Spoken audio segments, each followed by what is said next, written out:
حسنین رضا Yossi channel کے سامعین حضرات، السلام علیکم ورحمۃ اللہ وبرکاتہ۔ اگر آپ اس چینل پر نئے ہیں تو اس چینل کو سبسکرائب کریں اور بیل آئیکن بھی دبا دیں تاکہ ہماری ویڈیو آپ تک پہنچتے رہیں۔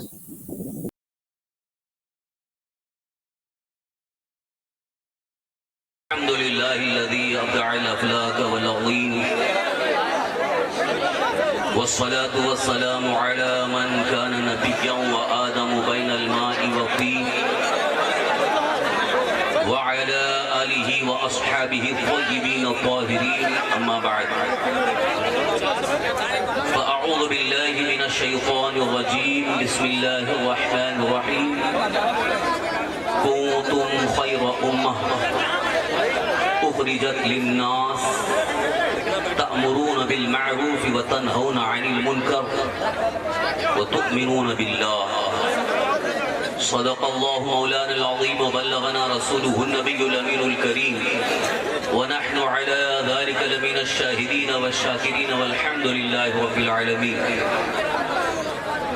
منبر رسول پر جلوہ فرما لائق عزت تعظیم و احترام علماء ملت اسلامیہ، حاضرین اجلاس، برادران اہل سنت، قابل احترام بزرگوں، دوستوں، عزیز ساتھیوں، السلام علیکم ورحمۃ اللہ وبرکاتہ۔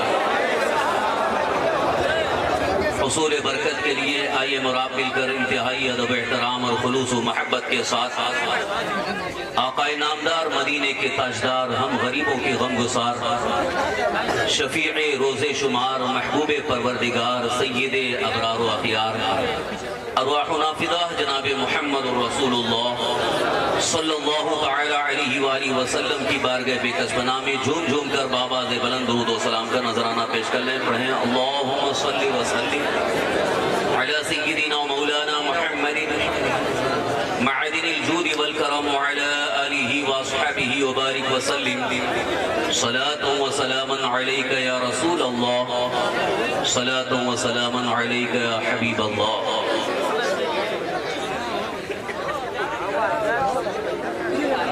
انہیں جانا انہیں مانا نہ رکھا غیر سے کام، انہیں جانا انہیں مانا نہ رکھا غیر سے کام، للہ الحمد میں دنیا سے مسلمان گیا۔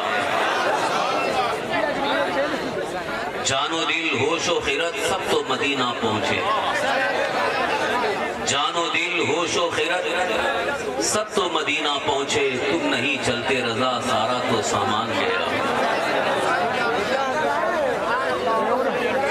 حضرات محترم، آج کا یہ نورانی روحانی اجلاس جس میں ہم اور آپ شرکت کی سعادتیں حاصل کر رہے ہیں، ایک خاص مقصد کے تحت منعقد ہے۔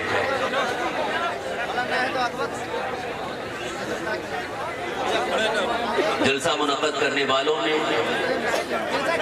بڑی محنت کی ہے، اور میں دیکھ رہا ہوں کہ کافی حضرات دور دراز علاقوں سے یہاں پر آئے ہیں۔ اگر آپ کی نیت یہ ہے کہ ہمیں اس جلسے سے دین سیکھنا ہے تو انشاءاللہ آپ کے آنے کا ثواب آپ کے نامہ اعمال میں لکھا جائے گا، بلکہ اگر نیت درست ہے تو انشاءاللہ زندگی میں انقلاب بھی پیدا ہوگا۔ حضرات محترم، عام طور پر جلسوں میں کچھ لوگ صرف اور صرف تماشا دیکھنے کے لیے آتے ہیں، کچھ لوگ بھیڑ دیکھنے کے لیے آتے ہیں، کچھ لوگ صرف چہرے دیکھنے کے لیے آتے ہیں۔ اگر آپ یہ نیت رکھتے ہیں کہ ہمیں اللہ عز و جل اور اس کے حبیب صلی اللہ علیہ وسلم کی رضا حاصل کرنا ہے تو انشاءاللہ آپ کا مستقبل روشن اور تابناک ہو جائے گا۔ یہ بات نوٹ کر لیں، جو بندہ مومن خالص اللہ عز و جل اور اس کے حبیب صلی اللہ تعالی علیہ وآلہ وسلم کی رضا کے لیے ہر قدم اٹھاتا ہے تو وہ کبھی رسوا نہیں ہوتا، وہ ہمیشہ کامیاب رہتا ہے۔ اللہ رب العزت اسے بے پناہ عزت عطا فرماتا ہے۔ آج پوری دنیا میں مسلمانوں کے حالات کو لے کر بڑے بڑے دانشور، بڑے بڑے مفکرین کئی اہم فیصلے کر چکے ہیں۔ بعض کو تو آپ جانتے ہی ہیں، یہاں تک کہا جا رہا ہے کہ اس ہندوستان میں مسلمانوں کا مستقبل تاریخ ہے۔ حالات کو دیکھ کر دانشوروں نے بڑی مایوسی کا فیصلہ کر لیا کہ شاید اب مستقبل میں ہندوستان ہمارا وہ ہندوستان نہیں رہے گا جو ہم نے آج سے چند سالوں پہلے دیکھا یا اب دیکھ رہے ہیں۔ بہت ہی درد کی بات میں آپ تک پہنچانے کی کوشش کروں گا۔ اگر آپ کے اندر احساس بیدار ہو جائے تو جو دشمنوں کی طرف سے سازشیں رچی جا رہی ہیں، انشاءاللہ العزیز وہ ساری سازشیں ناکام ہو جائیں گی۔ سب سے پہلے ہم سب کو احساس بیدار کرنا ضروری ہے، کیونکہ جب تک کسی انسان کے اندر کوئی احساس جاگتا نہیں ہے اس وقت تک وہ کوئی بڑا کارنامہ انجام نہیں دے سکتا۔ بہت اچھا سبحان اللہ۔ جس کا احساس مردہ ہو جائے وہ ہمیشہ کے لیے مردار ہو جاتا ہے، یعنی وہ کسی کام کا نہیں رہتا، اور جس کا احساس زندہ ہوتا ہے وہ دوسروں کو بھی زندگی دیتا ہے۔ آج کے اس ماحول میں صرف جلسہ منعقد کر کے ہمیں خاموش نہیں رہنا ہے، بلکہ اللہ کی اس مقدس سرزمین پر ہمیں وہ کام کر کے جانا ہے کہ آنے والی نسلوں کو ایک بہت ہی عظیم سبق حاصل ہو جائے، اور دشمنان اسلام کی طرف سے جو سازشیں ہو رہی ہیں وہ ساری سازشیں زیر زمین دفن ہو جائیں۔ میرے اشارے آپ سمجھ رہے ہوں گے، کیونکہ میں اب زیادہ تفصیلی تمہید یا کوئی جوہر خطابت دکھانے کے لیے کچھ عرض کرنا نہیں چاہتا ہوں، بس ایک غم کا اظہار کر رہا ہوں، اور اس کے لیے الحمدللہ جو دردمند علماء ہیں وہ متفکر ہیں، علماء دانشوران ملت اس سلسلے میں بہت ہی زیادہ کوشش میں لگے ہوئے ہیں، لیکن ہماری عوام ابھی بھی خوابیدہ حالت میں، ابھی تک بیدار نہیں، ابھی تک احساس نہیں جاگا۔ تو کب احساس بیدار ہوگا؟ کیونکہ صرف اور صرف جلسے میں آتے ہیں، وقتی طور پر بیداری رہتی ہے، اس کے بعد پھر وہی احساس ختم ہو جاتا ہے، احساس زندہ ہی نہیں رہتا۔ حضرات محترم، قرآن مقدس میں اللہ رب العزت نے ایک جگہ نہیں بلکہ بیشتر مقامات پر احساس کو بیدار کرنے کی طرف اشارہ فرمایا۔ اگر پورے قرآن کریم کا آپ گہرائی سے مطالعہ کریں، صحیح معنوں میں قرآن کریم کی تلاوت کریں اور ترجمہ سمجھیں، کنز ایمان کو سامنے رکھ کر یقیناً جگہ جگہ احساس دلایا گیا۔ قرآن کریم کی وہ آیت کریمہ جس کی تلاوت کا میں نے شرف حاصل کیا، یہاں بھی ایک بہت ہی بڑا احساس دلایا گیا۔ قرآن کریم میں اللہ رب العزت ارشاد فرماتا ہے، کنتم خیر امہ، تم سب سے بہتر امت۔ سبحان اللہ سبحان اللہ، بہت اچھا۔ احساس ہی تو دلایا جائے۔ جی جی کیا بات ہے۔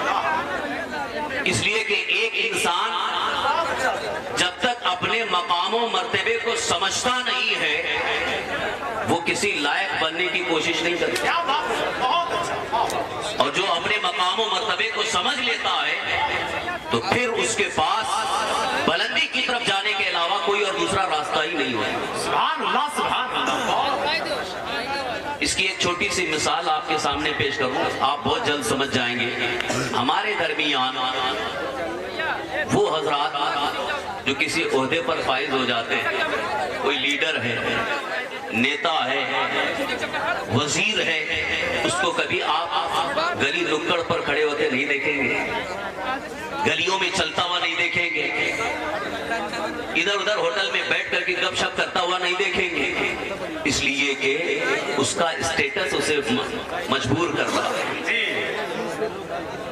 اس کا جو وقار ہے, اس وقار کو برقرار رکھنے کے لیے وہ عام لوگوں کی حرکتوں میں نظر نہیں آتا, بلکہ وہ اپنے وقار کو برقرار رکھتے ہوئے, اپنے مقام و مرتبے کو سمجھتے ہوئے ان تمام چیزوں سے گریز کرتا ہے. اسی طرح سے ایک عالم دین ہونے کے بعد, چونکہ ایک تو ان کے پاس علم دین ہے اور علم دین کا وقار بھی ہے, اور اللہ عز و جل کے مقدس دین کی تبلیغ کی بڑی ذمہ داری ہے, اس لیے عالم دین کو کہیں ادھر ادھر کھلتا ہوا آپ نہیں دیکھتے, کیونکہ مقام و مرتبے کا احساس ہے, مقام و مرتبے کا لحاظ ہے. یہی چیز میں آپ کو سمجھانا چاہتا ہوں, ہر مسلمان کا ایک عظیم مقام ہے.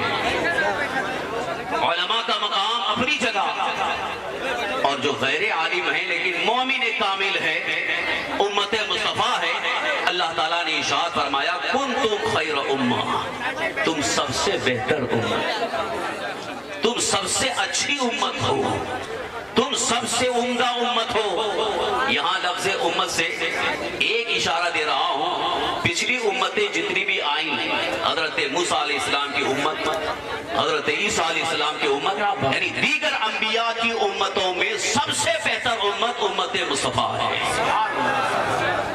اللہ تعالیٰ نے ہمیں احساس دلایا, اے میرے حبیب کی امتیوں, تم سب سے بہتر امت ہو.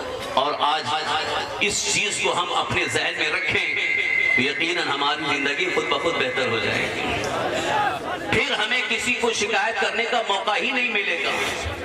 آج جو ہمارے سامنے بہت ساری ایسی چیزیں آتی ہیں جس کی بنیاد پر علماء بھی نصیحت کرتے ہیں, دانشور بھی نصیحت کرتے ہیں, اور سدھرنے کے لیے کافی چیزیں بیان کی جاتی ہیں, لیکن اس کے باوجود احساس نہیں ہو رہا ہے. اس کی وجہ یہ ہے کہ آج تک ہم نے اپنے مقام و مرتبے کو پہچانا نہیں ہے, اپنے مقام و مرتبے کا احساس نہیں کیا ہے. جس دن مسلمان اپنے مقام و مرتبے کو پہچان لے گا, پھر دنیا کا کوئی بھی بڑے سے بڑا طاقتور انسان اس کے سامنے ٹکتا نظر نہیں آئے گا, بلکہ اس کے سامنے سے سکتا نظر آئے گا. عزیزان محترم, اب بلا تاخیر ایک خاص ذہن میں آپ کی یہ بات بٹھانا چاہتا ہوں, ہر مسلمان یہ بات ذہن میں رکھے, ہم سب سے بہتر امت ہیں, اور دیگر لوگوں کی طرح نہیں ہیں, اور دیگر قوموں کی طرح نہیں ہیں.